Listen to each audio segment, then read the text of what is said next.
Mighty feeling today. Is it just me, or is there something powerful in this place tonight? Y'all know what I'm about to ask next, right? I'm going to ask you to repeat yourselves. I said, is there a mighty feeling in this place tonight? All right. It's a little better.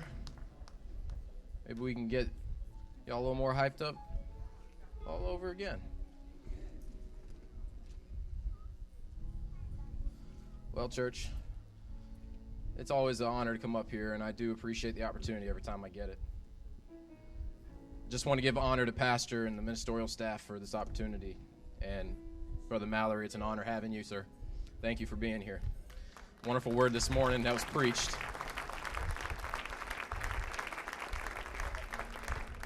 And if you guys didn't get the reminder, I just have to tell everyone, I just want to thank my wife for all the support and are not just one, but two babies that are on, one baby that's on its way. I'm very excited about it and scared out of my mind. But let's go ahead and start with this. You may be seated. I'm going to push through this very fast.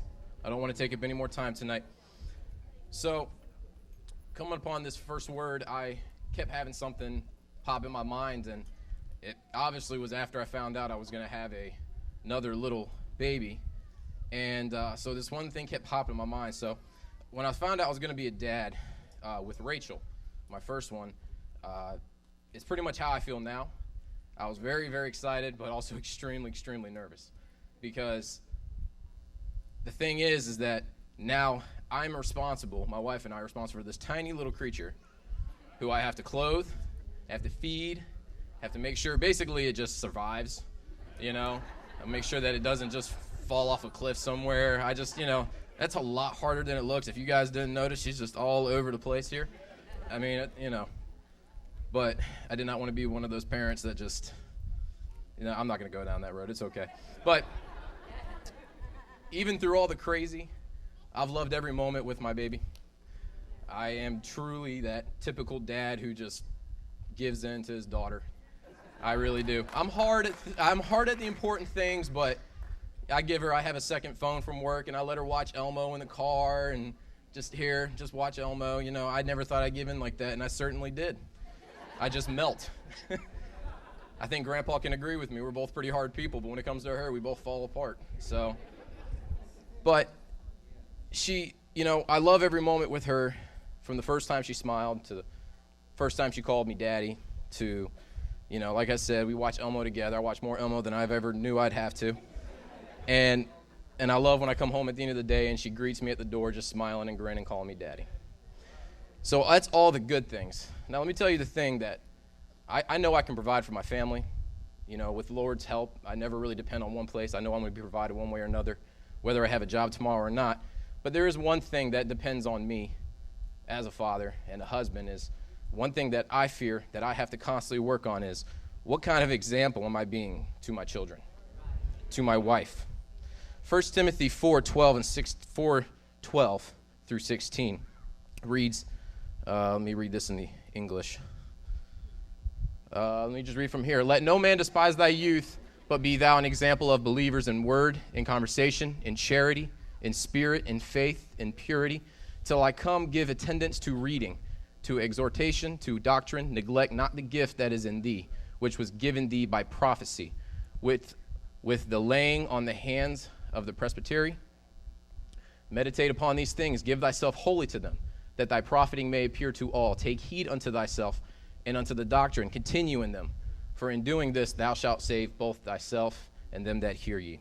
So what that means is, in short, what kind of lifestyle are you showing to not just your family, not your coworkers, but to the world? What are people seeing when you walk out and about? So my daughter can now talk pretty good. It may not always, you got baby language and then a couple words you understand. But she's a little parrot. She repeats everything. So I found this out. Not just everyday stuff, but even stuff I didn't want her to hear her say already. So I have a dog that is allergic to grass. Go figure. My dog's allergic to the thing that is everywhere. So during the summertime, she ends up scratching herself and ends up getting really itchy, and she starts scratching herself, but she'll scratch herself to the point of bleeding, and I have to watch that. So I tend to get a little upset at her when I hear her scratch, and I say, knock it off. It just, that's just what I say. Well, I didn't realize how that sounded until my little girl came up and told me to knock it off. So I realized how that might have now sounded. An example to learn by. But she repeats everything because she sees everything I do.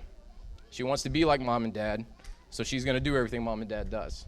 So it got me to think, what exactly am I doing that is putting spiritual life into her life? What examples am I setting? What kind of attributes am I setting in her life for my personal actions and words? Am I edifying God, or am I tearing someone down? What am I doing? So the question is as a child of God, you are already a marked person. People are going to see how you live your life, how you react under pressure, how you handle problems. So do you act one way in church, one way around your family? How about when you're with your friends and coworkers? Is it completely different when no one you know is around you? How do you react? Would all those people have the same answer of your personal character? So what type of spirit do you have among those people? Yeah, you might hold the lifestyle and wear the right clothes and say the right things, but do you have anger, sorrow, dread in your life, or are you full of joy? Are you proving that, hey, this is worth the sacrifice, this kind of life right here? Or are you just making it miserable for the rest of the other Christians? Let's be honest. So whether I realize it or not, everything I say and everything I do is being watched by my children, by the world, by you. But I just want to make sure that everything I do, it's not just for myself, but it's to also edify the Lord. So let me ask you a final question in conclusion here, is what kind of example and lifestyle are you setting before the world? Be blessed, church.